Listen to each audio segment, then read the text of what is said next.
বলে তোমার বাপকে আরো কঠোর বলো। চোখ যেভাবে ঘুরে বউ সেভাবে চলে, তার নাম সংসার, তার নাম স্বামী। এটা তো গাজীপুর, মানে বাড়ি ঘেরা লাগে না। এইখানে একটা ঘর, ওখানে একটা ঘর, মধ্যে গরুর গাড়ির রাস্তা। কিভাবে সংসার চলে আমি বুঝতে পারি না। আপনাদের বাড়িতে যদি আমি এসে থাকি তা আমার মনে হবে এটা ট্রেন স্টেশন। কিভাবে ওরকম করে বাড়ি রেখেছেন কেন?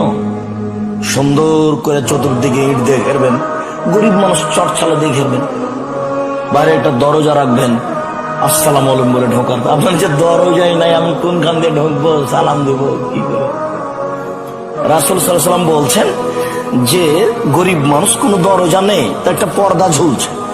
তখন আল্লাহ রাসূল বলছেন, শোনো, ওই পর্দার নিচে রাতে যখন ঘুমাতে যাওয়া, তখন তোমার বউ একটা বিসমিল্লাহ বলে একটা কাঠ বা একটা কাগজ রেখে দিবে। ইবলিশের বাবার ক্ষমতা নেই এখান দিয়ে ঢোকার। ওই বাড়ির ভিতরে চতুর ফাঁকা দিয়ে আর যেতে পারবে না।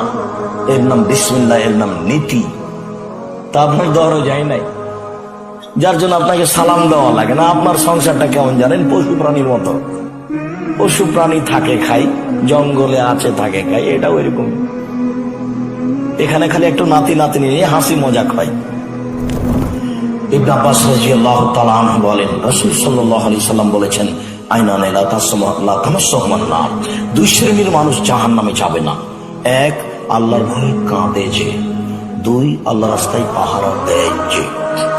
আবু হুরায়রা রাদিয়াল্লাহু তাআলা আনহু বলেন, রাসূল সাল্লাল্লাহু আলাইহি সাল্লাম বলেছেন, লা ইয়ালজার রাজুলুন নার বাকা মিন খাশিয়াতিল্লাহ তাআলা জাল্লাবানা ফি দারে।